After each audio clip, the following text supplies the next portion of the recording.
perquè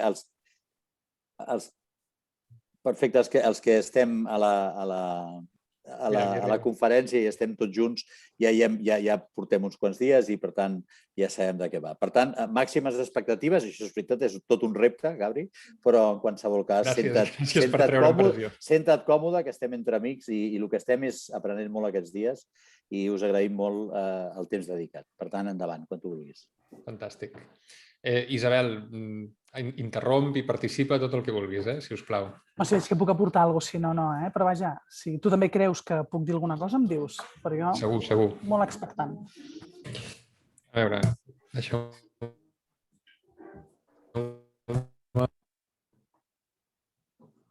A veure si puc...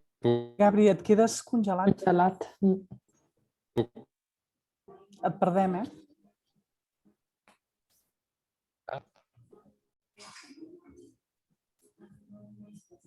Hem perdut, no?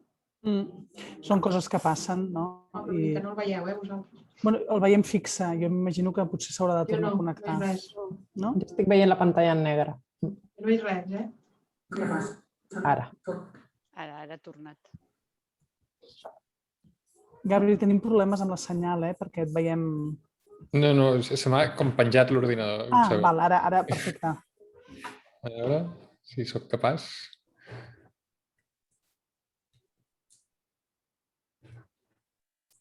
No sé què ha passat, però no funciona res.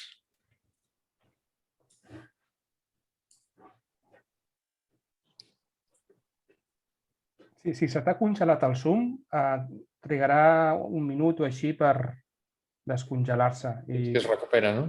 I podràs continuar i l'únic que funciona és veu i de vegades la imatge també es para. Si hi hagués un problema i vols que jo projecti, llavors em fas a mi hospedador. No, però ja ho tens. Ho esteu veient? Sí, perfecte. Sí. Fantàstic. Quin gran inici. Zoom fent de les seves, com no. Val, molt bé. Context és... El Tino em va demanar que vingués a parlar de gestió remota d'equips de treball en el context d'aquests dies de comunicació que estàveu fent. Com deia abans, no pretenc donar lliçons a ningú de com gestionar equips remots i vaig ser molt honest amb el Tino també al principi i jo també n'estic aprenent i ens va tocar aprendre'n així de cop amb el tema Covid. Llavors, la meva idea és compartir coses que ens han funcionat a Doctoralia. No sé si ens coneixeu. Doctoralia, sí. Alguna queixa? Comencem aquí, no?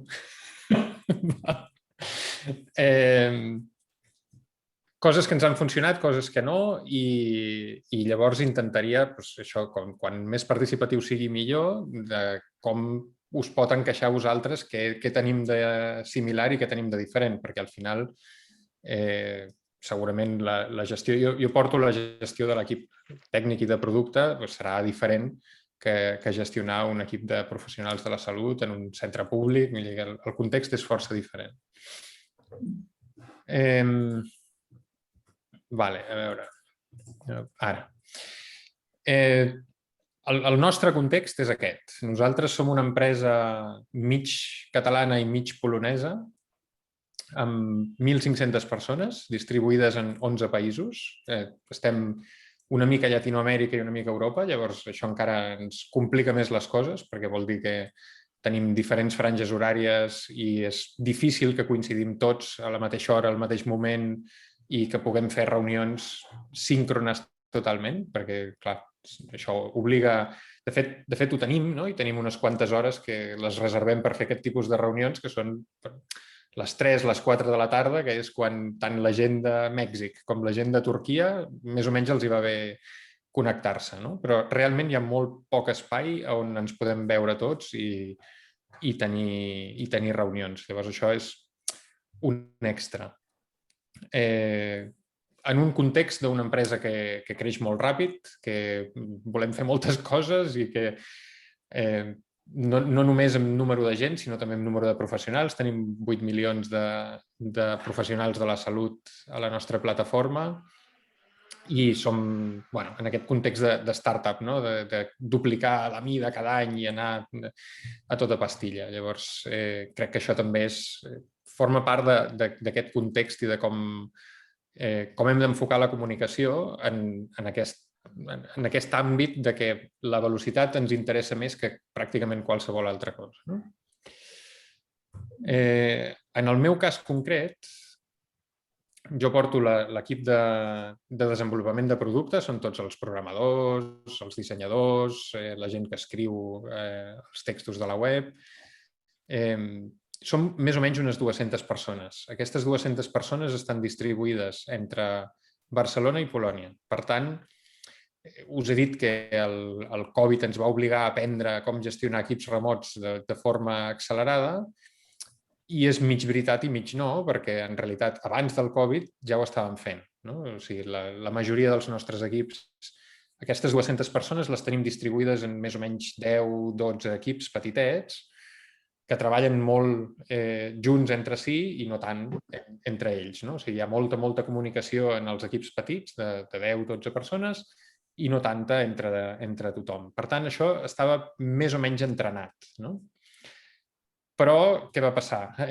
En algun moment ens confinen, ens envien tots a casa, això d'un dia per l'altre, no? I vam haver d'aprendre, dir, doncs ara com ho farem? Nosaltres portem ara doncs això, 1 any i 3 mesos a casa, no hem tornat a l'oficina, la continuem tenint allà, està allà, esperant-nos per si un dia volem tornar. De fet, ara l'hem reformada tota perquè no tenim intenció de tornar-hi. Després d'1 any i 3 mesos d'estar en remot. De fet, vam fer una enquesta a la gent i la gent ens va dir que no volia tornar. No? En el nostre cas ens ho podem permetre. O sigui, soc conscient de que en el vostre cas hi ha gent que ha d'anar a l'oficina perquè ha de veure pacients. No? Llavors no pot treballar des de casa. Però en el nostre cas, la feina més o menys es pot fer igual des de casa que des de l'oficina. Vam fer una enquesta i més de la meitat de la gent va dir que preferia treballar des de casa. En general, treballar des de casa i llavors potser anar un dia a la setmana a l'oficina, 2 dies a la setmana a l'oficina, una cosa així. No? Llavors, ens va obligar a pensar ja a llarg plaç què fem amb la gestió remota. No? Per tant, ara portem 1 any i 3 mesos totalment en remot. I la meva idea és compartir-vos què hem après durant aquest any, què ens ha funcionat i també alguna cosa que no ha funcionat, a veure si us ressona. No? Us he posat aquesta frase aquí perquè això és una xerrada que vaig fer fa poc on parlàvem de com vam desenvolupar la videoconferència durant la primera fase del confinament. Clar, nosaltres ens dediquem a portar pacients als metges, no? En un context on els metges, la sanitat privada, els van pràcticament obligar a tancar les consultes. Per tant, nosaltres ens vam quedar sense negoci. I en aquell moment ens plantejàvem com fer-ho per ajudar els metges a poder seguir amb la seva pràctica, no tots, però els que podien fer videoconsulta. No? I ens vam posar a fer videoconsulta com bojos ràpidament per intentar tenir algun producte que fos útil en aquella circumstància. I jo vaig fer una xerrada en un context que em van demanar, em preguntaven com ho faig per preparar la meva empresa per una crisi. No? I jo els deia, no, és que quan hi ha una crisi ja és massa tard per preparar-se. El que t'havies d'haver preparat és fa 1 any abans i llavors pots afrontar la crisi. Us ho he posat aquí perquè crec que jo he fet una mica de trampa. O sigui, és el que us deia. Jo portava entrenament de gestió d'equips remots durant anys ja. No? Per tant, no és que començava de zero, estàvem tots a la mateixa oficina i de cop estem tots a casa. Llavors, si vosaltres us ho plantegeu, no sé els vostres casos com són, si teniu equips que poden treballar en remot o no, però crec que porta feina, porta pràctica. No? Per mi, punts clau d'aquest any. N'he posat 4. Asincronia, autonomia, alineament i cultura. No? I parlaré de cada un d'ells. I començo en ordre perquè el primer que ens vam trobar, que no funcionava, era la sincronia. Estàvem tots molt acostumats a que quan teníem alguna cosa, algun dubte, alguna decisió que s'havia de prendre, ràpidament, no? Em giro, parlo amb el company del costat, li pregunto i ho tinc resolt en un moment. No? Clar, això a l'oficina és més o menys possible perquè tu veus a la gent, veus si estan ocupats, si no, pots tenir com una una mica de deferència de no molestar en el pitjor moment del seu dia. Però, clar, quan estàs a casa no saps què està fent la gent, si estan en un moment molt concentrat. Clar, penseu, jo treballo amb programadors, els programadors, no sé si ho sabeu, però si els despistes perden el dia sencer, no? Estan ells a la seva zona, no? Superconcentrats, tenen 50 coses al cap i els dius, perdona, mira, això l'Àngels ho pot confirmar perquè jo soc programador també, no? I cada vegada que em diu, escolta, què voldràs per sopar? Jo, no puc contestar això ara, acabo de perdre 1 hora i mitja, no? Ara és com m'enviarà el WhatsApp, Ramon? En fi,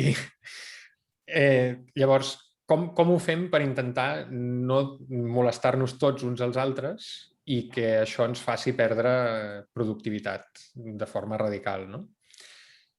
I aquest és el meu primer punt. Vosaltres, pregunta, suposo que l'hauria de fer dirigida, però encara no us conec. Estàveu treballant en remot? Heu tingut possibilitat de treballar en remot o heu hagut de treballar en remot durant aquest temps? No. No. No. Si estàvem, no. No, treballar no. No. Potser hi havia... Per les reunions, no? La substitució a les reunions. Vale. Reunions, sí. Antoni, eres tu que tenies un equip europeu, que aquest sí que deu ser remot, no?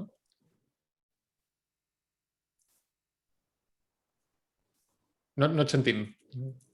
Tens el mute. No, jo no tenia un equip europeu. Hi havia algun company... És local, l'equip. Vaig sentir algun company que deia això. En fi, és igual. La qüestió és aquesta, no? El primer punt que ens vam trobar, jo durant molts anys m'havien explicat això, la teoria de la riquesa de la informació, quin tipus de comunicació és més efectiva i menys efectiva, no? I era sempre la comunicació més efectiva, la manera més ràpida de comunicar-se i que tens menys probabilitats d'errors és cara a cara, no? I encara millor si és cara a cara i amb una pissarra, no? I treballes els dos allà, dibuixes i ho co-crees, no?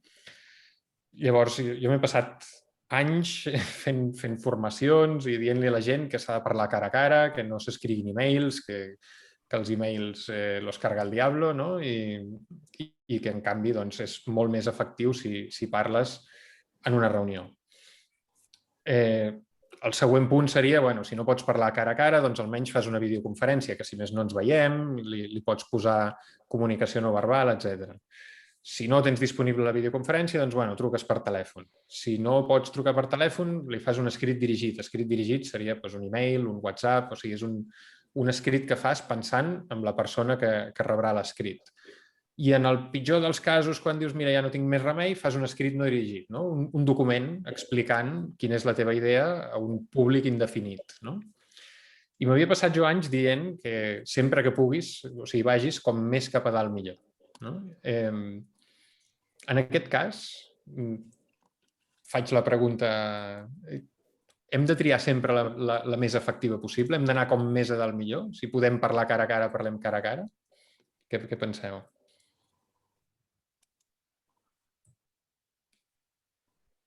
Sí, les haig de fer dirigides, ja ho veig, Isabel. Tu saps qui em contestarà. Digues un nom, va. No tinc dubtes, però val la pena que dirigeixis la pregunta. Així incentivem la participació.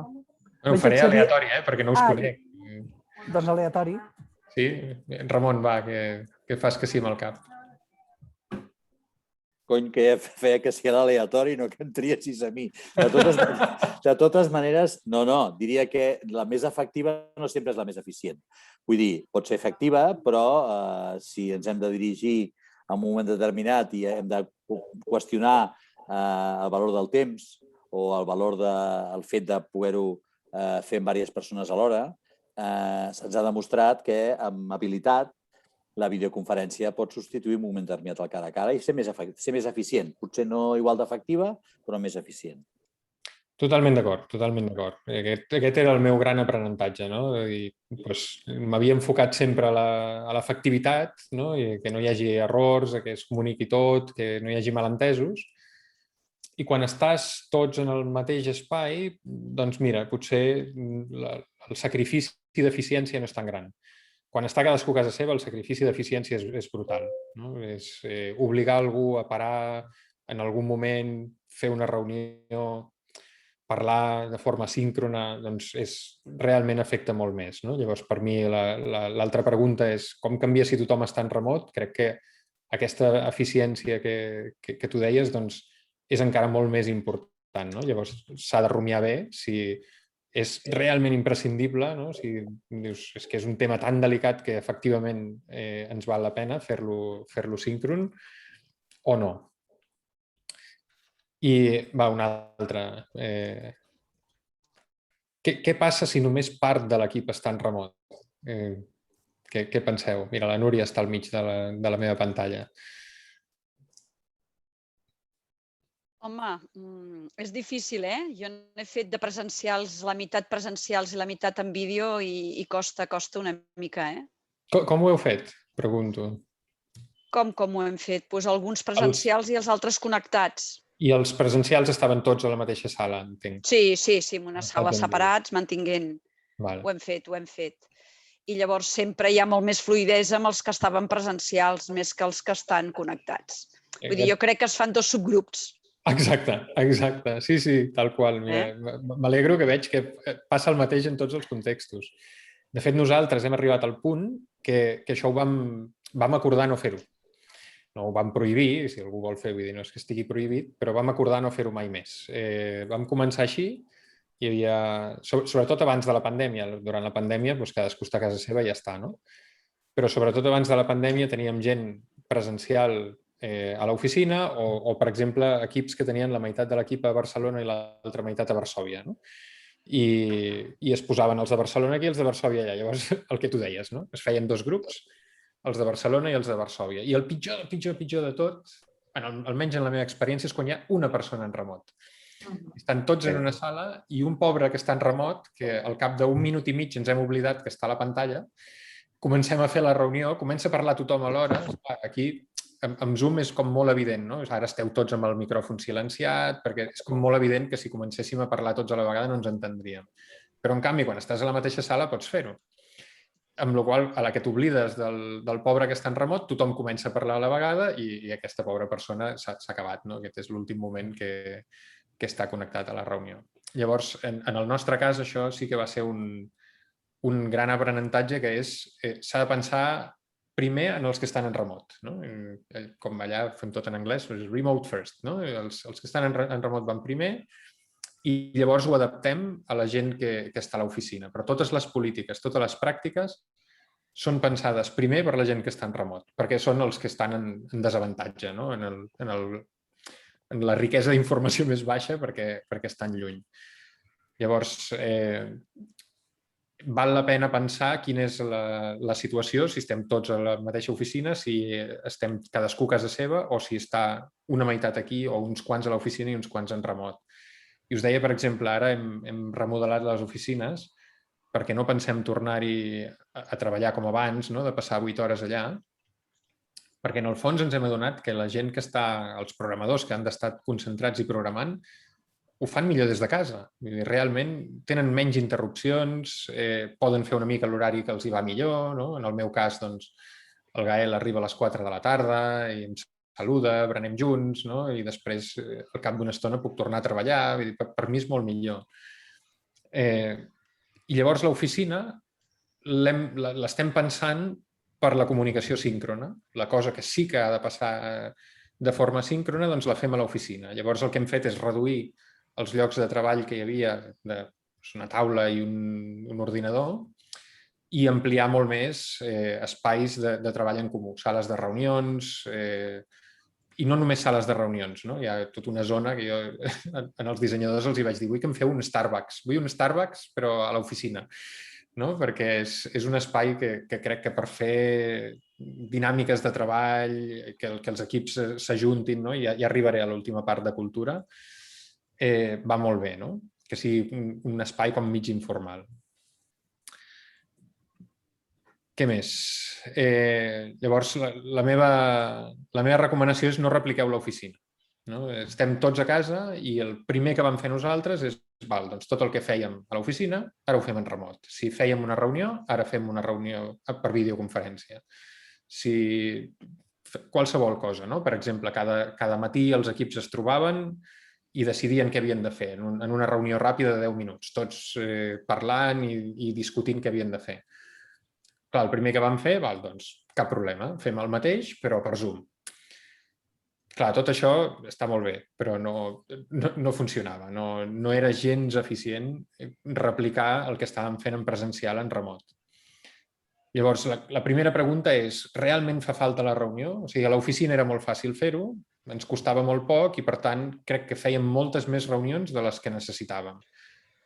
Però més o menys sobrevivíem. Ara que fer una reunió costa molt més, sempre hi ha la pregunta de però és realment necessari fer una reunió? I realment m'he adonat també suposo que és una cosa del sud d'Europa, els polonesos tenien molta menys tendència a les reunions i fer e-mails i ho fem per escrit i no hi ha tanta emoció i no hi ha tanta interacció. Però jo, en canvi, tenia molta tendència a pensar que hi havia coses que calia discutir en persona i que calia mirar-se als ulls i que hi hagués una interacció i jo dic la meva i tu dius la teva. En 1 any i 3 mesos m'he adonat que no és veritat. La majoria de coses que jo pensava que escrivint-les en un document tardaria molt més i seria molt pesat i hauria de dedicar molt temps, en realitat al final acabes estalviant temps. Què passa? Que l'emissor de la comunicació gasta molt més temps. I vaig sentir també un fragment de la Isabel on parlaves dels missatges de veu de WhatsApp, que són els preferits de tothom. Clar, aquí l'emissor tranquil·lament fa la seva xerrada, no li costa res, ho pot fer mentre compra al supermercat i llavors ja t'espavilaràs tu per veure com trobes el forat per escoltar allò i fer alguna cosa. Llavors, crec que el que ens ha passat és hem posat molt més pes en l'emissor. L'emissor li costa molt més ara fer les coses. Hi ha moltes coses que abans fèiem en reunions que ara es fan en un document i llavors te l'has de treballar bastant més. Però, en el fons, la meva experiència és que estalvia temps, perquè obligues a la gent a pensar abans de comunicar coses. Ho has de treballar, ho has de tenir tot ben estudiat. Quan ho escrius t'adones que no és consistent, que no està bé. I fas una feina que, de l'altra manera, haguessin fet cada una de les persones que rebien aquesta comunicació. I d'aquesta manera només la fas tu. Per tant, en el fons, la meva experiència és que estalvies temps. I l'altra pregunta és, cal que sigui síncron? O sigui, realment ens fa falta que en el mateix moment estiguem tots escoltant la mateixa cosa i tothom digui la seva? Per exemple, parlàveu la setmana passada de tipus de reunions. Hi havia una reunió de tipus informatiu. Llavors, pregunta, cal que aquestes reunions de tipus informatiu siguin reunions? L'Assumpta diu que no amb el cap. I ara, sí. Home, jo penso que les informatives no és tan necessari interactuar. És això. És una informació que tu rebràs en el moment que tu et vagi bé, la reps, exacte. I ja està. Aquesta és la meva creença també i nosaltres hem transformat moltes d'aquestes reunions informatives o bé en escrits o bé en vídeos. Graves un vídeo amb exactament el mateix que anaves a comunicar, et graves el vídeo, l'envies i la gent se'l mira quan vol i quan li va bé, i no obligues a tothom a parar durant una estona, a part que te'l pots mirar a més velocitat, si hi ha trossos que ja et saps te'ls pots saltar, jo crec que és 1000 vegades més còmode. Llavors, realment cal una reunió, cal que tothom estigui allà. Si només ha d'haver un ponent, penso, si no hi ha d'haver interacció, per què ens reunim tots? No ho sé, jo veia l'Àngels fent reunions de la comunicació dels protocols de Covid i pensava, vols dir que no li poden fer un vídeo amb això, saps? Perquè en el fons, vull dir, era una reunió amb... Quants éreu, Àngels? 40. 40 persones, no? Difícil que hi hagués interacció. Era totalment informatiu. Totalment informatiu. Totalment. Jo deia, jo crec que això, un vídeo o un escrit, ben escrit, i després, si cal, potser llavors es pot fer una reunió, però és una reunió, i això ara nosaltres ho fem molt, no? Fem reunions on hem compartit un document abans, donem 2 o 3 dies, mireu-vos-el, fem una reunió de algú té dubtes, i la reunió és algú té dubtes, i a vegades duren 1 minut i mig perquè ningú té dubtes, no? I llavors potser té més sentit, no? Hi ha vegades que val la pena resoldre els dubtes un a un i ja està, però hi ha vegades que els dubtes d'un poden ajudar els altres i llavors fer una reunió així de resolució de dubtes no està malament. Jo vull dir una cosa respecte a això. Gràcies. Sí, nosaltres tenim alguna experiència similar, no? D'enviar vídeos i tal, però no sé si us passa a la resta de companys, ho hem de fer en bé, ho hem de fer amagat, perquè la política comunicativa de les empreses sanitàries, almenys de la meva, que té 3 lletres i comença a parir, és molt rígida, aleshores, però absolutament rígida, de manera que, per exemple, nosaltres vam fer aquest format, perquè tenim jo, per exemple, tinc 3 centres, ja patia aquesta dispersió abans de la pandèmia, com la qual cosa aquestes eines m'ajudaven. Vam crear un canal de YouTube privat, vam penjar vídeos i a la que es va enterar el Departament de Comunicació, trucada, tanca això immediatament. O sigui, un canal privat que ens afavoria la comunicació entre professionals, que ens optimitzava el temps, el que tu dius, no? Que feia reunions absolutament ineficients informatives, doncs les vam eliminar. Evidentment, no ho vam eliminar, ho vam amagar, no? Perquè és útil. Bueno, és al final allò de demanar perdó, permís, això que no sé qui va dir l'altre dia, no? Però que dius, ostres, què està passant? O sigui, la política de comunicació és absolutament rígida i aquí hem de fer tots una mica un pensament, no? Quin era el motiu, si puc preguntar? Per què et van demanar que ho tanquessis?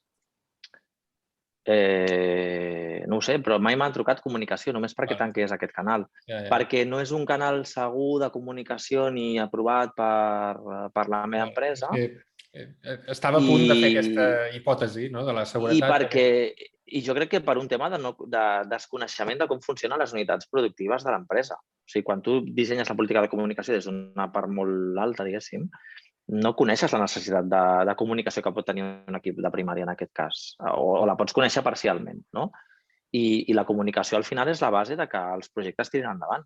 I per què no incorporar canals com aquest que has dit, o Telegram, o tenim diversos, no els vull publicitar per si hi ha algú que es xivi i ja fa l'invent. Però és el que... I la satisfacció que hi ha sobre això és molt alta, però tenim un stop, hi ha molts stoppers i tenim un stop i no podem progressar cap a... Ojalà, per un tema de política comunicativa. No sé si ho compartiu la resta. Compartiu la resta? Xavi, digues alguna cosa.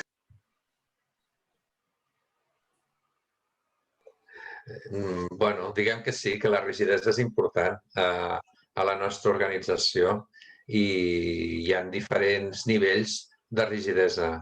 Hi ha la corporativa, hi ha la territorial i si estàs a nivell del territori, doncs, a nivell territorial també pots tenir algun stop. Vull dir que no és només l'organització. A Barcelona hi ha certes peculiaritats comunicatives. A Metro Nord, que també he estat, també hi ha certes peculiaritats. I a Metro Sud, que no em sent la gerent que està connectada, crec, també hi ha certes peculiaritats. Vull dir que no... Bueno, hi ha coses que tenim marge de millora i que segur que en els propers temps, i la Covid ha provocat que certes coses hagin avançat. Jo crec que no és el mateix la situació que tenim a dia d'avui, juny del 2021, que la que teníem al juny del 2019. No sé tu, Pere, com ho veus, però...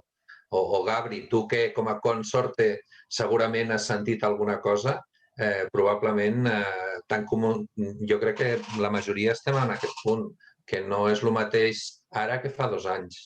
Jo crec que el Covid ha accelerat les coses de forma brutal a tot arreu. Vull dir, per exemple, al Brasil fer videoconsultes amb els pacients estava prohibit per llei. No podien i portaven, no sé, com 3 o 4 anys intentant aprovar la llei i nosaltres allà pendents de veure en quin moment podríem desenvolupar videoconsulta al Brasil i després del Covid ho van aprovar en una setmana.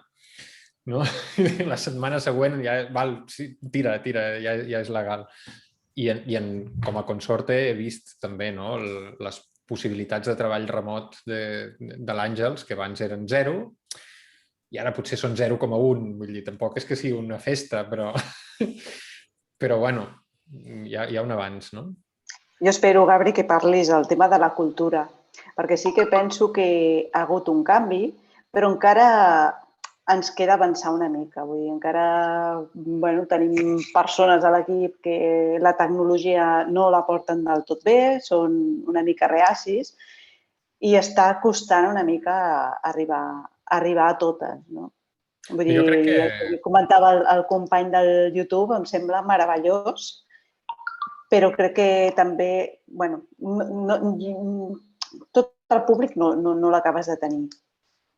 Vull dir, no sé, Pere, la teva experiència, si realment es connectava a tothom ho visualitzava o com ho feia? Nosaltres el que fem és... Una idea collonuda, perquè ojalà, Nosaltres el que vam fer és que cada mitja hora canviaven o canvien els protocols de la Covid en aquell cas i, per tant, implicava un canvi a nivell del funcionament intern. Això ho hem patit tots, no? I era una esquizofrènia. Per gent que som una mica tocs, que ens organitzem una mica, era com una cosa, per mi, va ser esperpèntic. Aleshores vam crear un canal que fos unidireccional, que no fos un pati de veïns, diguéssim, no? Un canal de Telegram unidireccional, la informació de la direcció de l'equip cap als professionals, i el vinculàvem amb un canal de YouTube, amb videosessions, amb càpsules molt curtetes de 2-3 minuts. I això ens va arreglar molt el problema. Al final t'arriba al telèfon un link amb un enllaç de YouTube, i jo crec que això sí que el tipus de professional que tenim sí que està receptiu, això, Després, la plataforma et dona una estadística i realment sí que arriba a la gent. O sigui, no crec que la gent ho visualitzi 3 o 4 vegades. Per tant, quan tu tens 100 subscriptors i t'arriba quasi als 80, 90 per vídeo, vol dir que més o menys vas arribar. I després també crees, quan un ho ha vist, crees debat perquè ells parlen d'això i d'aquesta mesura. Vull dir que veus que després t'arriba el comentari informalment de la gent que ha vist el vídeo. Crec que és efectiu. És feina, perquè ho has de fer bé. Vull dir, tampoc pot ser un xurro, no? Però, a nosaltres ens ha anat molt bé. No sé com es podria mesurar. Si vosaltres ho mesureu, Gabri, això, l'impacte d'això. M'agrada que em facis aquesta pregunta, perquè a part de jo de dilluns a dijous treballo a Doctoralia. Els divendres treballo en una empresa que es diu Omnio, que ens dediquem a fer missatgeria instantània corporativa. I crec que el que has dit és... O sigui, tampoc entenc el departament de comunicació, no? Perquè, clar, dades confidencials, per exemple, dades de pacients, no haurien d'estar a Telegram, saps? No haurien d'estar a YouTube. O sigui, per mi és força greu, no?, que estiguin allà, però t'entenc a tu, i si jo fos tu faria el mateix. O sigui, preferiria saltar-me la part de protecció de dades que no pas quedar-me sense poder parlar amb el meu equip. Però, perdona, no. Hi ha eines que et donen les dues coses i em deies de mesurar. Hi ha eines que et donen les dues coses i que et permeten, a més, mesurar si la gent està entrant, no està entrant, i no només això, sinó qui està entrant, no? L'eina que desenvolupem nosaltres els divendres, tu pots enviar una comunicació que és de lectura obligada i llavors veure qui l'ha llegit, qui no l'ha llegit, de manera que al final, i les estadístiques que tenim dels nostres clients és...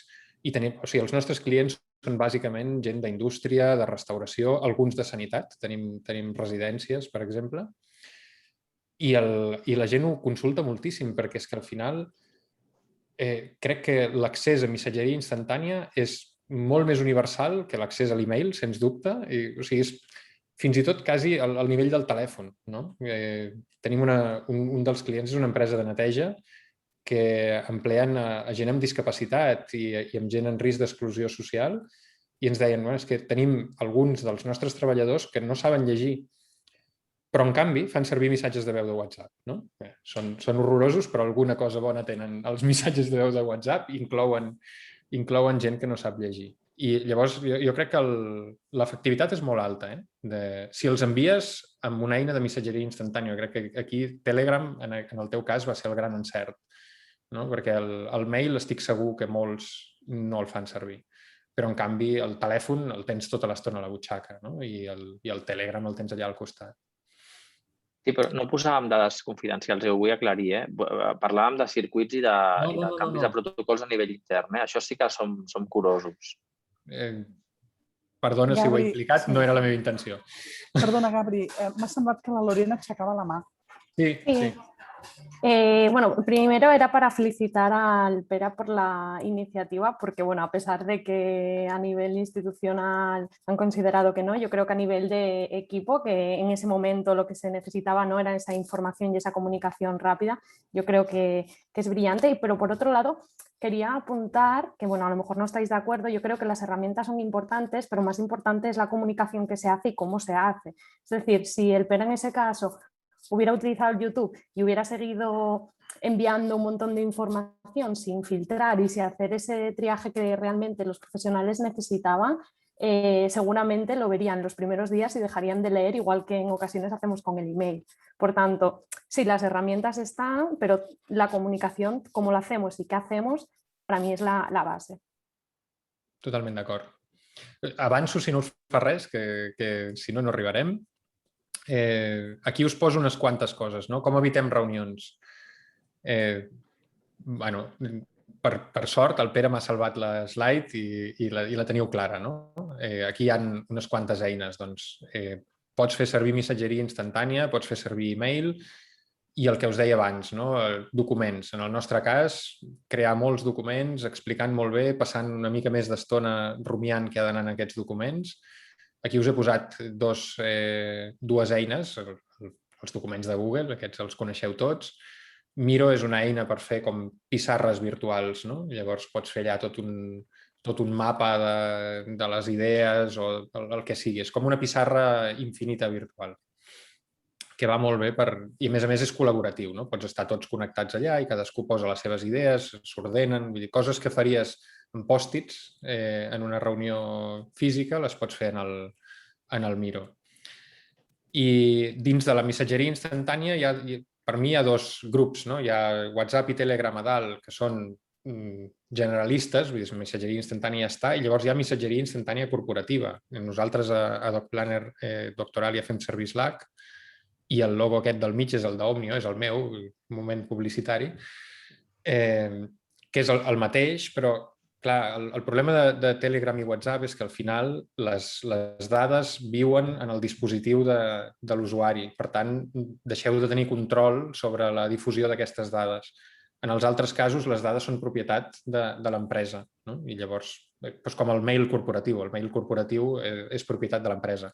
També hi ha eines de missatgeria instantània que són propietat de l'empresa i llavors els departaments de seguretat i de comunicació del món poden estar una mica més tranquils, que una cosa no va en detriment de l'altra. I aquí, clar, he posat aquí un munt de canals de comunicació i després he pensat, no t'has deixat res? M'havia deixat el telèfon. M'havia deixat el telèfon perquè jo no el faig servir mai per res, però en canvi l'Àngels el fa servir tot el dia. Quan està treballant des de casa el seu telèfon sona cada 10 minuts. I jo sempre li dic, però com pots viure així? Com pot ser, no? Perquè per mi el telèfon és el pitjor de tots. És comunicació, el pitjor en quant a interrupció, perquè és síncrona i a més no planificada, perquè aquesta reunió que tenim ara és síncrona, però com a mínim tots sabíem que era avui a les 5, ens hem planificat i hem posat la nostra agenda bé. El telèfon sona quan sona i estàs a mercè de la persona que et truca. Llavors, per mi el telèfon jo el deixaria per emergències, vull dir, es crema al centre. Home, sí, truquem per telèfon perquè ha de ser ara, Però la resta de coses les mouria totes absolutament a algun altre canal, sigui quin sigui.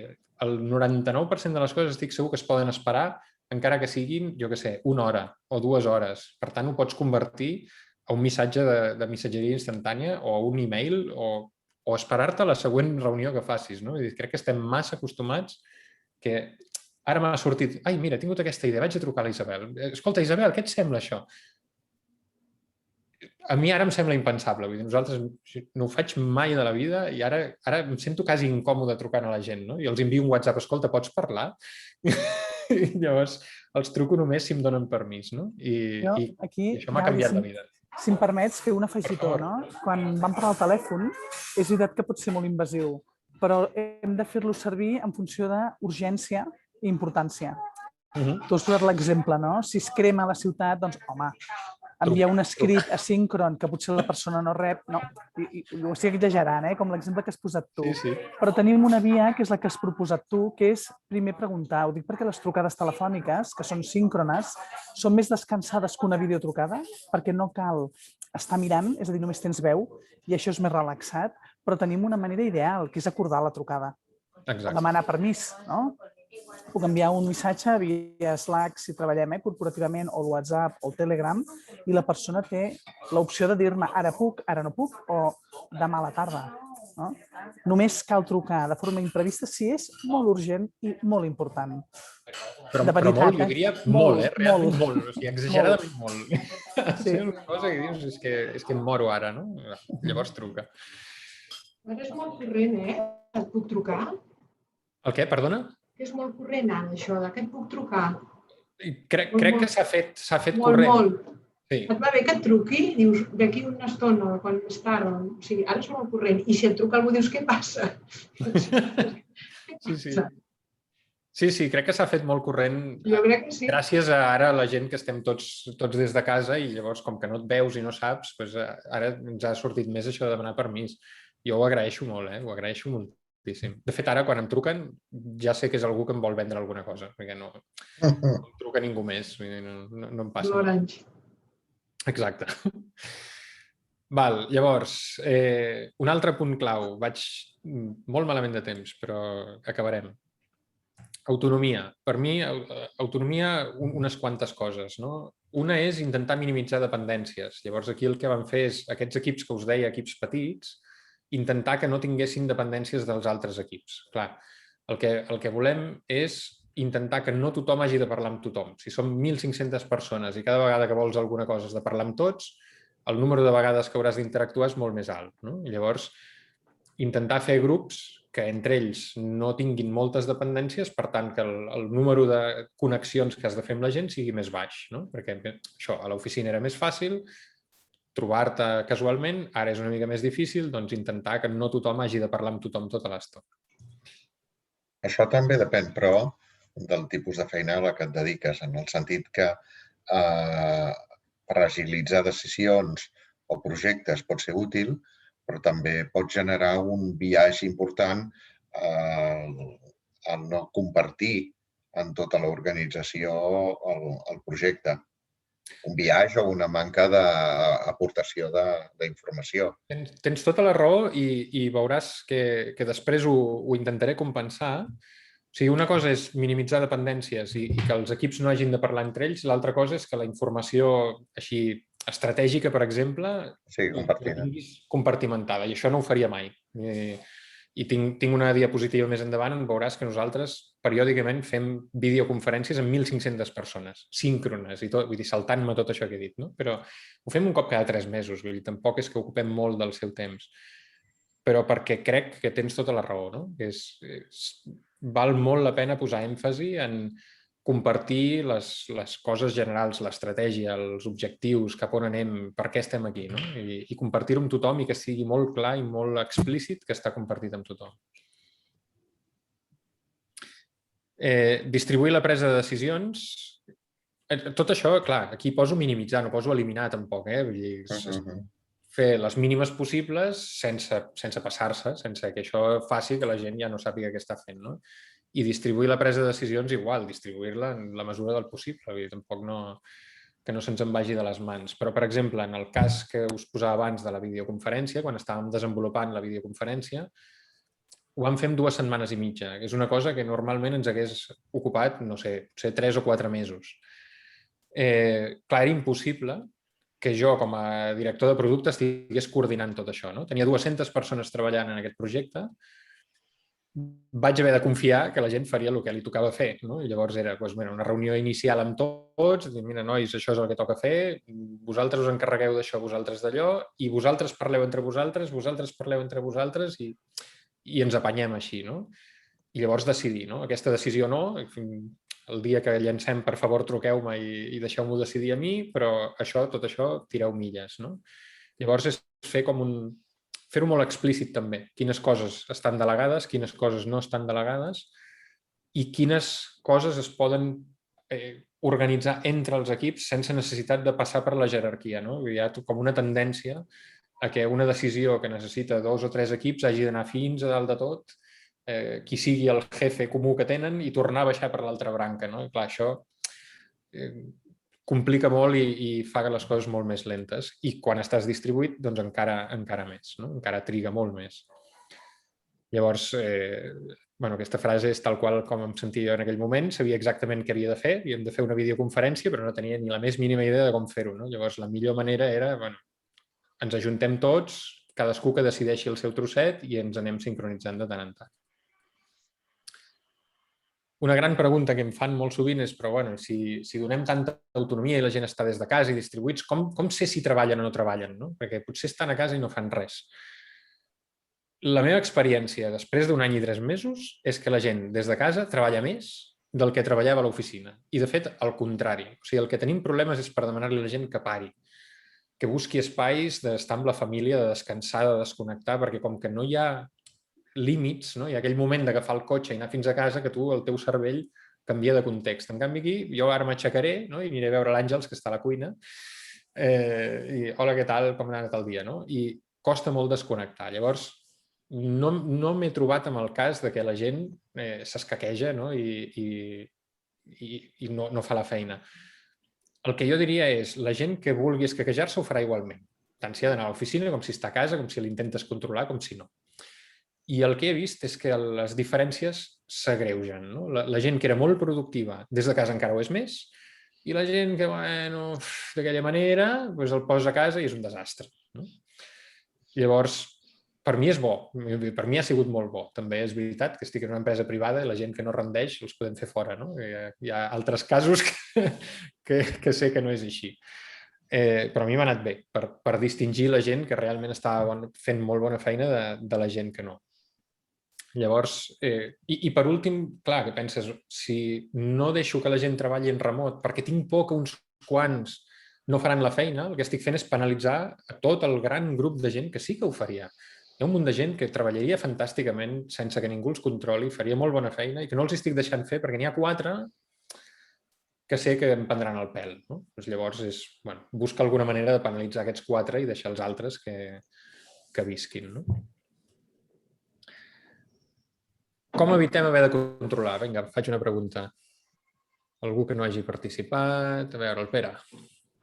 Potser havies participat, no ho sé, però t'ha tocat igual. Mi? No, l'altre Pere. Tu havies participat, però... No, ja estava bé el Pere Vivó. Com puc evitar haver de controlar a la gent? Però tu acabes de dir, com treballes en una empresa privada, els que no treballen teniu alguna opció que aquella empresa que no sabem ningú qui és, que comença a parir, no té gaire. Ho sé. Ho visc a casa també. Sí, a veure, al final l'única manera realment efectiva d'evitar haver de controlar és que la persona que treballa tingui la responsabilitat de la feina. No els sistemes de control, que em sembla que ho deies a l'anterior, el que sap evitar els controls és un professional d'això i pot saltar-se qualsevol tipus de control. Totalment. Llavors, per mi la gràcia per no haver de controlar és l'alineament. El que hem de buscar és que tothom estigui alineat, tothom treballi per un mateix objectiu i no pas que estiguem allà mirant si ha fet de 8 a 4 o de 9 a 5. Llavors, aquí aquesta va per l'Antoni, aquesta és per tu. Per una banda, comunicar l'estratègia, cap on anem, què volem fer, i aquí podeu veure un Zoom amb 1.500 persones, realment connectada tota l'empresa de tots els països, això en la franja aquesta de les 4 de la tarda on tothom es pot connectar. Nosaltres fem servir Slack, que és una eina de missatgeria instantània corporativa, fem actualitzacions regulars a un canal que es diu Everybody, que és on està tothom, 1.500 persones, i escrivim allà què és el que està passant, si un competidor ha entrat aquí, si hem guanyat un país allà, el que sigui. Llavors, per mi això és vital, no? Que tothom sàpiga cap on estem anant. Al final, també l'experiència em diu que la gent, si entén què volem aconseguir, acaba prenent millors decisions. No? Hi ha molta gent que penses que no volia fer la feina i és que realment no havia entès per què estava fent, no? Per què li havies demanat que fes allò que feia. No? I després, l'estratègia i visió compartides, està clar, tenir objectius clars i basats en resultats. O sigui, al final el que ens interessa és que les coses surtin, no? I no si ho fan amb més temps, amb menys temps, o si fan una cosa concreta o l'altra. Llavors, en el nostre cas, el segon moment publicitari de la tarda és fem servir aquesta eina, però podeu fer servir qualsevol. És una eina d'alineament on poses els objectius i els indicadors que tu vols assolir, i en aquest cas també hi ha tasques, i és una eina pública. No? I aquí us he posat un cas real d'Omnio, que és l'altra empresa. Cada setmana nosaltres fem una reunió amb tota l'empresa ensenyant com va tot. No? I això són les gràfiques, les he anonimitzat una mica perquè com sé que això estava gravat he pensat, potser ara ensenyar aquí totes les entranyes de l'empresa no cal, però cada setmana li ensenyem a tots els treballadors com va l'empresa. Les vendes, les trucades que hem fet, si tenim clients, si no, si anem millor del que pensàvem en algun dels indicadors. I això genera molta unió, no? I la gent entén, si estem apretant a la gent que fa trucades a clients, per què els estem apretant? I és que resulta que anem enrere de trucades, no estem arribant als objectius. Llavors, és una eina que és molt útil perquè tothom entengui cap on anem, no? I no és tant una eina de control de si fas la feina o no, com una eina perquè la gent entengui si anem bé o no anem bé, i en aquest cas nosaltres som tan transparents que ja aquí en una pestanya que no us he posat, Financially Sustainable, els hi posem el saldo que tenim al banc, no? de l'empresa, i per tant podrem pagar nòmines fins al mes de juliol. A partir d'allà, si no venem més, no pagarem nòmines. I això ens ajuda molt a que fins i tot el becari que està validant contactes a LinkedIn entengui per què fa la feina i què esperem d'ell. No? I de tant en tant surt alguna idea creativa que ve que ell havia entès el propòsit. Però ho podeu fer, i això era el hashing, però ho podeu fer de qualsevol manera. En el cas de Doc Planner, per exemple, ho fem amb Google Docs, no? I és tan fàcil com que cada equip d'aquests que us he explicat té uns objectius que defineixen la visió i la direcció, això és el que vol aconseguir aquest equip, i una manera que tindrem de mesurar si estem anant en la bona direcció o no. I això és un Google Doc que és molt important, és co-creat, o sigui, no és un objectiu que ve, com en el cas de l'empresa que comença a parir, que ve de dalt, no? I teniu uns objectius i allà venen i ja està, i no tens massa res a dir, sinó que és co-creat amb l'equip que ha de rebre l'objectiu i compartit. No? I és públic i visible. En el cas de Doctoralia, 1.500 persones tenen accés al meu document dels meus objectius, no? I saben què és el que és important per mi, el que no és important per mi, i si ho estic assolint o no ho estic assolint. I amb això t'estalvies, no? Haver de controlar la gent i haver d'estar al detall de què estan fent. I l'última, i acabo, perquè em queda un minut i així, com a mínim, puc dir que he acabat les transparències i després pregunteu tot el que voleu. Parlava de cultura, crec que no anava tant per la banda que tu volies, Àngels, però era com mantenir la cultura viva si tothom està des de casa, no? Perquè hi ha moltes coses que passen a la màquina del cafè o a la màquina d'aigua, no? La gent parla i al final es crea allà una vidilla, es fan relacions entre els companys, que quan estem tots des de casa tot això pateix. No? Llavors, aquí jo tinc 2 consells i una pregunta oberta, perquè la veritat és que no tinc una solució i no he trobat en 1 any i 3 mesos una alternativa bona per mantenir aquest caliu que hi ha quan estem tots a l'oficina. No? Una és la ineficiència de les reunions programades. No? Tu tens una reunió de treball que se suposa que has de prendre una decisió de no sé què i la gent comença a parlar de què ha fet el cap de setmana. I tens la temptació com de tallar-ho i dir, escolta, no perdem el temps. En aquest cas jo recomanaria perdre una estona al temps. Evidentment no et pots estar 1 hora parlant del cap de setmana, però deixar aquests espais on la gent parla de coses que no toquen i que s'expliquen la vida, ens ajuda a mantenir una mica aquesta connexió de no som només treballadors, vull dir, som persones que venim a treballar aquí, no? I tenim alguna dimensió més.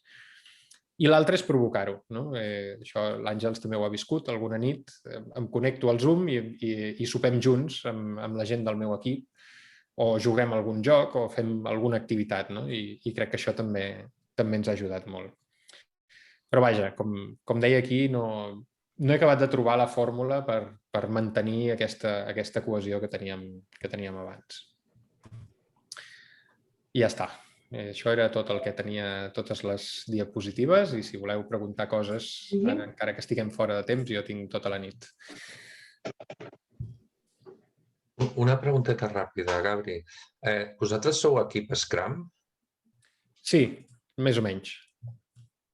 Més o menys. O sigui, fem una versió una mica personal, però sí. És que si no, no ho entenia. Ara m'ha sorprès molt, amb aquesta pregunta. Jo no sé el que vol dir. Jo no sé. Jo també, perquè no sé què vol dir. Expliqueu més, perquè ens hem quedat amb l'incògnita. Xavier, explica. Bueno, per sobre. Hi ha una metodologia de treball basada amb el que se'n diu el manifest àgil, que van ser un grup de popes informàtics que es van reunir per veure quina era la forma més eficient i més eficaç de treballar. I a partir d'aquí es van muntar tota una metodologia de treball basada en equips que tots tenen més o menys... No hi ha caps, sí que hi ha repartiment de responsabilitats i tothom aporta i tothom és responsable de la seva feina. Llavors, tota la feina que fa tothom és visible a través d'uns panells i la gent es compromet a través d'uns sprints, que així es diu, que en una determinada data estaran acabades unes determinades tasques. Llavors, el que es fa, el que es promou, és l'entrega de treball incremental. Què vol dir això? Que et compromets a que milloraràs el producte que tens en un determinat moment en 2, 4 o 6 setmanes. Això és l'habitual. Ho he dit bé, Gabri? Ho has dit meravellosament. Fantàstic. Gràcies. Sí, és molt útil quan has de fer coses que no saps què són, no? Vull dir, si tens una feina molt concreta i determinada, doncs pots planificar molt bé. En el cas del desenvolupament de productes informàtics, quan comences no tens ni idea de com anirà i llavors per gestionar aquesta incertesa és una metodologia que va realment bé. Ramon, tens la mà aixecada? Tinc la mà aixecada, ja la baixo. Volia fer 2 o 3 comentaris a les coses que heu dit, a veure si estàs d'acord d'alguna manera. La primera és que tingues en compte que aquesta entrada que hem fet abrupta i tots alhora, amb el nou canvi de canal amb la qual hem hagut de fer moltes reunions a distància, ha sigut fonamentalment amb comitès diaris de crisi. Això és un tema que és important que tots entenguem, que hem descobert l'eina per compartir l'angoixa i per compartir la responsabilitat, per compartir la incertesa. Això ens ha servit, com deies abans, ho has dit molt bé en una de les diapositives, ens permet prendre decisions compartides i d'aquesta manera prendre el que ens semblava que eren les millors decisions d'aquell moment, perquè fins i tot cada 24 hores canviaven. Aquesta era una situació inèdita, ens hi havíem trobat alguna vegada, però en períodes molt curtets de temps, però no ens hi havíem trobat mai en un període molt llarg de temps. I aquí realment ha sigut útil. Fins i tot han sigut útils aquelles reunions que, més enllà de la capacitat que teníem de trobar-nos uns quants, ens trobàvem com més millor per poder decidir alhora tots, perquè la situació de crisi diària era massa complexa. Per tant, fora de la complexitat, l'eina i el canal al tanto, perquè pot ser que no puguin aconseguir els mateixos objectius senzillament perquè la necessitat ja no és la mateixa. Un parell de coses més. La primera, ostres, el Pere Vivó i el Xavier Bayón han parlat de la mateixa organització, una ha utilitzat empresa, l'altra organització, les paraules sabeu que no són en absolut neutres. Escolteu, l'Institut Català de la Salut no gaudeix de tenir l'exclusiva d'una burocràcia il·lustrada. Hi ha moltes més de burocràcies il·lustrades. El problema és que les burocràcies il·lustrades sovint deixen de ser il·lustrades i passen a ser burocràcies. I la cultura de la norma és tremenda i la cultura de la norma venç qualsevol de les il·lustracions possibles, perquè és molt antiga i és molt còmoda. Passar de la cultura de la norma a la cultura dels resultats és molt complicat, però això segurament jo crec que ens hi pot ajudar també els nous canals. És a dir, els nous canals ens poden ajudar en un moment determinat a que la cultura de la norma es trenqui. Per tant, jo insto el Pere, que sé que és un tio valent, a més, i que sap provar coses, que intenti trencar la cultura de la norma, discutir amb la norma, perquè si no, és que no l'avançarem mai. I la tercera cosa que volia dir és que heu passat una mica per sobre del tema de l'escletxa digital. I el tema de l'escletxa digital, a mi personalment, però ho he comentat amb alguns companys, hòstia, m'amoïna molt. M'amoïna molt perquè l'escletxa digital fa que totes aquelles persones que ja han travessat la línia i que d'alguna manera s'interessen, aprofundeixen, intenten aprendre, etc., ja l'han travessat, però queda molta gent, i no ens ha de fer vergonya saber-ho, molta gent del nostre sector encara a l'altre costat de la ratlla. L'escletxa digital encara és molt important per part dels professionals. I l'escletxa digital ens posa en una posició d'enorme feblesa, perquè les innovacions, senzillament, ens fa vergonya assumir-les, no hi entrem, per no assumir que aquesta escletxa s'ha de vèncer. Escolteu, jo tinc la sensació que aquesta, en aquests moments, és una condició absolutament necessària. S'ha de vèncer aquesta escletxa i s'ha de fer d'una forma, jo diria que intensa, en el moment en què estem, perquè el futur ens obre moltíssimes possibilitats i ningú es pot quedar enrere amb aquesta competència. És que la competència digital passa a ser una competència bàsica. Tu, Gabri, amb la teva gent ni ho notes, segurament. Primer perquè he vist la foto i la majoria són gent molt jove. Però nosaltres, clar que ho notem. I aquesta escletxa existeix. I l'hem de fer evident, entre altres coses, perquè la competència s'ha tornat imprescindible. No pot ser. És a dir, ningú pot tenir ningú pot superar la vergonya de dir és que jo d'això en sé poc i no m'interessa. Què collons no t'interessa? És que és una competència bàsica, és que no es pot admetre. I això és un element que segurament entre tots l'hem de fomentar. Segurament sense fer mal, però l'hem d'estimular. Tothom ha de travessar la ratlla aquesta del mínim imprescindible per defensar-te en un món digital. I aquest és un tema que ens fa una certa vergonya des del punt de vista del sector, però t'asseguro que existeix. El vivim tots cada dia. En soc perfectament conscient per dos motius. Un, perquè em dedico a vendre software a metges. No cal que et digui res, doncs. Sé l'escletxa digital de dilluns a dijous. I l'altre, perquè els divendres em dedico a vendre missatgeria instantània a fàbriques i empreses de neteja, no? I llavors aquí estic totalment d'acord amb tu, absolutament d'acord, però també exigiria, així com tu exigeixes a la gent del teu sector que es digitalitzi, jo exigeixo als informàtics com jo a fer-ho fàcil, perquè crec que és molt diferent, per exemple, l'eina de videoconsulta que té l'Institut Català de la Salut. Home, has d'haver fet uns quants cursos per utilitzar-la, saps? En canvi, una videotrucada de WhatsApp, estic segur que, si no el 100%, el 99,7% dels metges de Catalunya el sap fer servir. I el mateix amb els pacients. Llavors, sí, la gent s'ha de digitalitzar, però crec que també les eines que us posen a disposició haurien de ser eines que siguin tan fàcils que és com obvi. Vull dir, si et posen un WhatsApp, no crec que ningú digui, ai, WhatsApp, no, jo WhatsApp no el sé fer servir. Va, home, no? Vull dir, WhatsApp, no ho sé, potser m'equivoco i estic esbiaixat per als companys que has vist a les fotos, però crec que no, crec que WhatsApp és universal com el telèfon. No sé què en penses. Que segurament tens tota la raó, és a dir, els programes s'han de fer ergonòmics, fàcils, comprensibles, etc., però l'esforç ha de ser multilateral. Totalment, sí. Mira, està bé perquè tu els hi demanes els teus i jo els meus. Montse, tens la mà aixecada. Potser per error.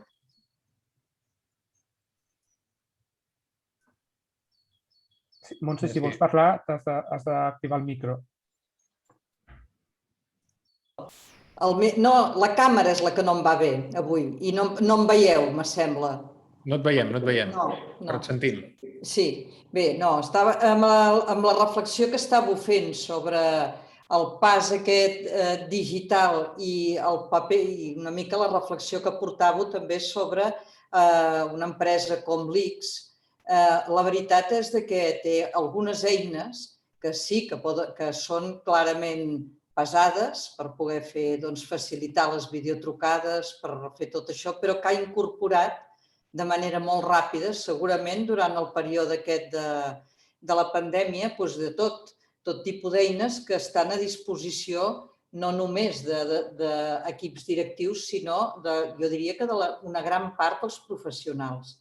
Des del Zoom, amb llicències, un número important de llicències que només fa falta sol·licitar-los, fins als altres sistemes. Ho dic perquè sí que és veritat, i amb això li dono tota la raó al Ramon, que les coses hi ha un moment que es desborden i que és absolutament necessari des de la comunicació, des de la pròpia necessitat generada per grups de professionals que fan canviar l'empresa. I aquesta és una realitat. Igual que ha passat amb el teletreball. Amb el teletreball és impressionant les diferències que hi ha hagut d'equips que actualment encara continuen amb un altíssim nivell de productivitat, per exemple, tots els de contractació. Vull dir que aquestes coses han fet canviar determinades maneres d'organitzar-se de manera tradicional per entrar a uns sistemes que no són de control, són simplement d'encàrrec i resultats. I aquest punt, jo el que anima, diguem-ne, és que s'està produint d'una manera diversa des de diversos llocs que afecta en el nivell, entenc, més alt de l'empresa i en els que estem a determinats nivells organitzatius, però sobretot hi ha un ecosistema que puja i que apreta en aquest sentit. I pot haver hagut alguna cosa que hagi estat, que sigui dispar, però és que és el que ens està ajudant a canviar. Per tant, en aquest sentit, jo penso que és l'obligació de tots d'avançar amb aquesta línia.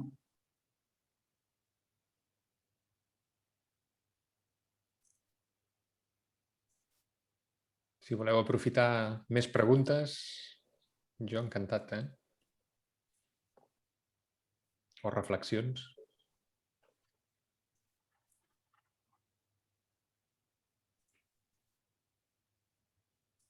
Jo no vull fer cap reflexió, només confirmar que el que heu dit de que l'efectivitat de les conferències informatives a través de canals diferents és bona. Jo la segona sessió a través del canal de YouTube l'he seguit de conya i a més ho he fet 2 o 3 vegades i m'ha anat molt bé.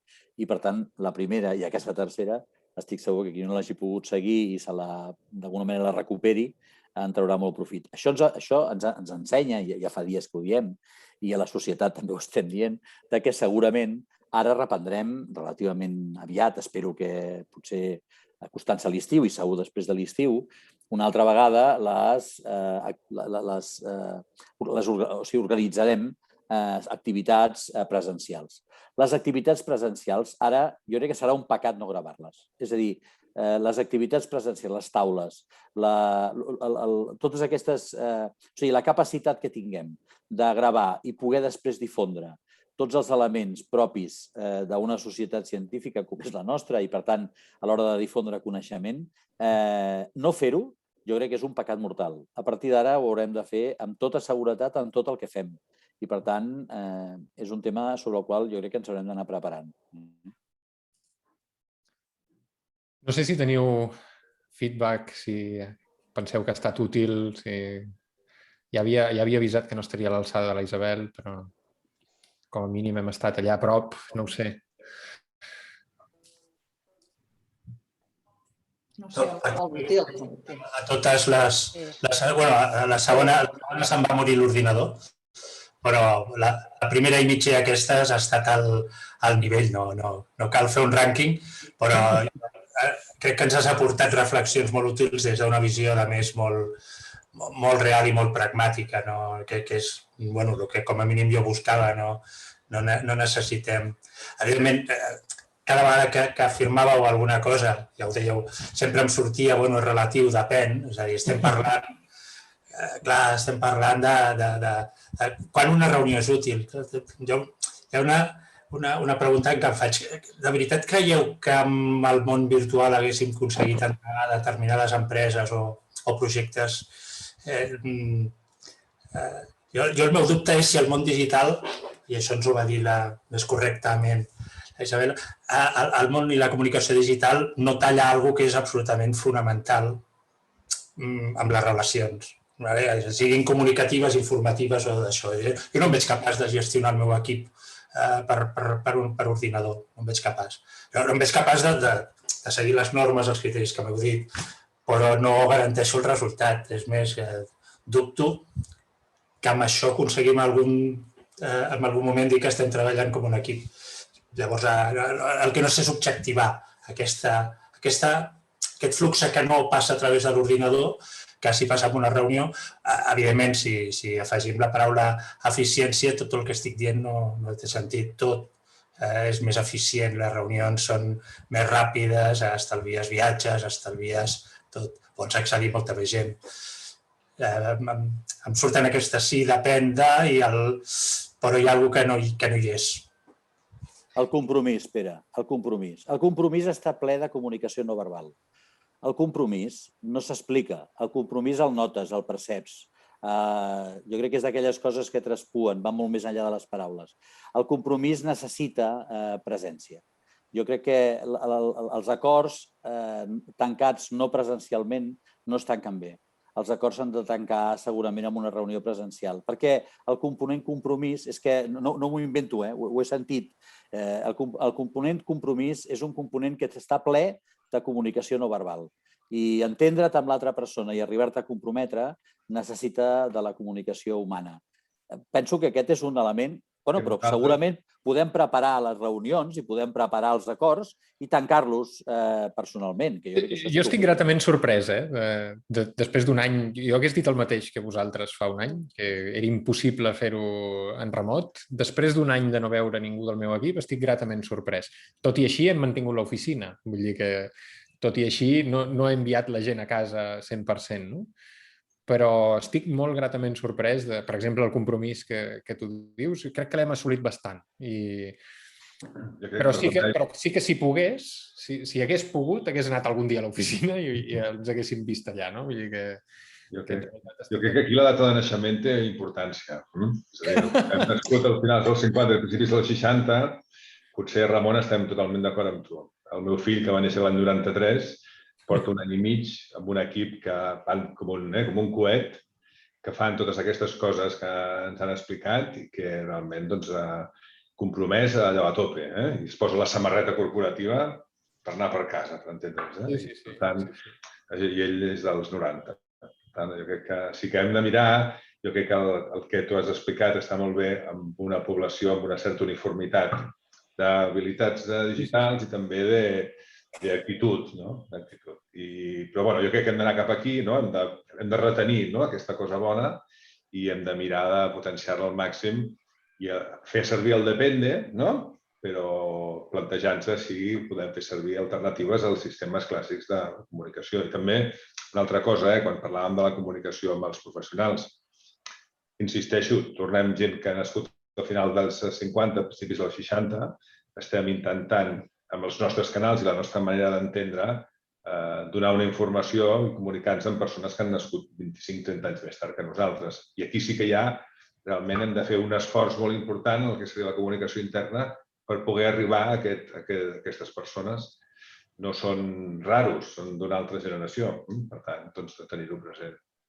No sé si estàs d'acord que aquesta franja d'edat va augmentant. Vull dir, jo ho veig, per exemple, amb els meus pares. Fa uns anys eren 0 digital i ara el meu pare té més followers a Twitter que jo, saps? Llavors, crec que va augmentant, no? A poc a poc. Van millorant. El meu pare era químic i no sabia fer servir un vídeo VHS. Feia una carrera i es feia un lío. Sempre em deia, escolta, posa'm la pel·li. I jo deia, com pot ser, no? Un químic de 50 anys no sàpiga fer servir això. Perquè ell feia una regla de càlcul i una vegada de bonus li van regalar una calculadora que feia les operacions essencials. I, això és així. Però jo crec que més enllà de la tecnologia, que també és l'estructura, la manera d'entendre moltes altres coses. Quan compres una televisió, jo vaig comprar una tele Sony i la senyora de la botiga va veure el meu fill i va dir el seu fill li connectarà tot. Diu, per què és com la PlayStation? Clar, doncs, jo soc una persona que sempre he estat atenta a això, que m'ha fet il·lusió, que he estat pro-tecnologia, però... Per tant, si tu tens un equip de gent de 25 i 35 anys motivats, que és una feina, és una startup, això, vinga. Sí. El mateix que aquesta empresa que comença a parir o altres empreses del món del sector de la salut del nostre país que comencen per totes les ciutats de l'abecedari i que també pateixen coses semblants. Totalment.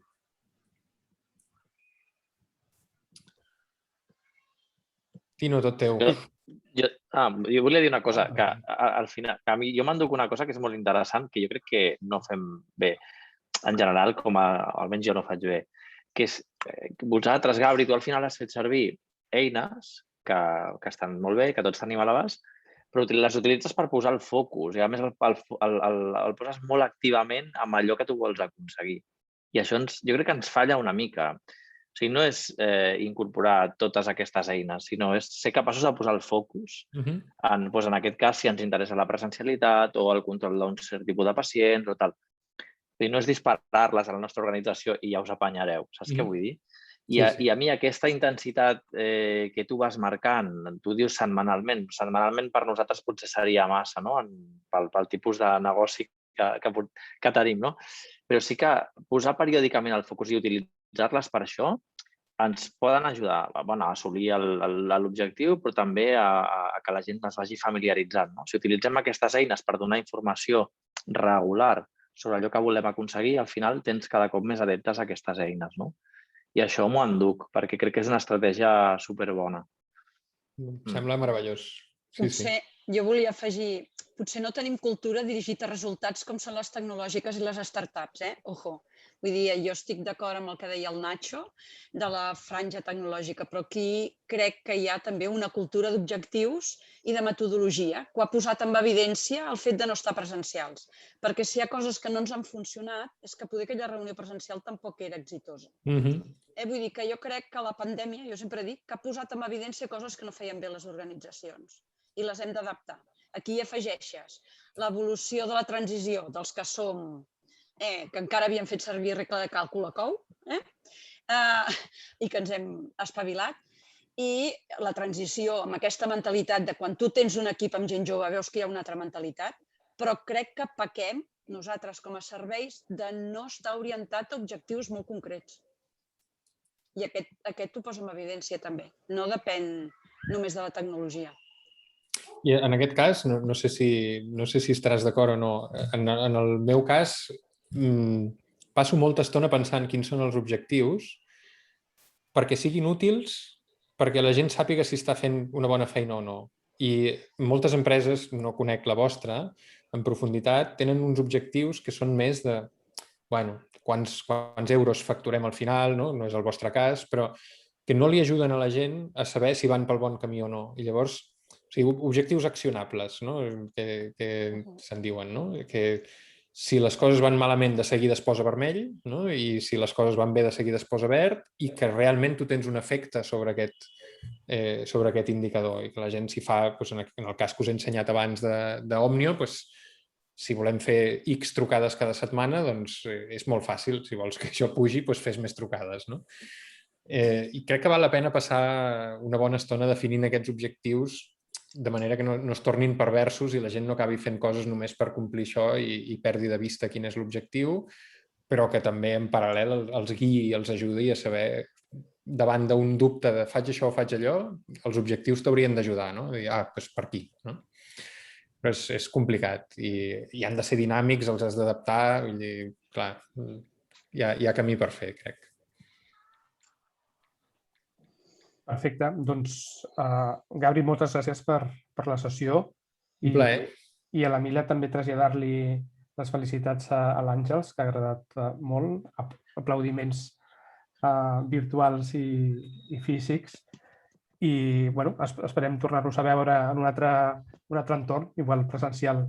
A veure. Per cert, si vols compartir el meu e-mail o si algú es vol posar en contacte amb mi, jo encantat. si creieu que puc ajudar en res. La Lorena vol parlar, em sembla. No, s'ha aplaudit. No, aplaudit. Veus? Veus com...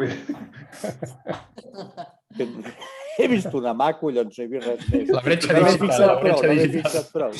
Ramon. Que ens han d'operar de les catarates, del no sé què. Clar, anem fotuts, És la bretxa visual. Escolteu, moltes gràcies a tots, sobretot al Gabri, l'esforç de resum d'avui i, escolta'm, ens seguirem veient i moltes gràcies. Moltes gràcies a tu per la participació. Bona tarda. Adéu.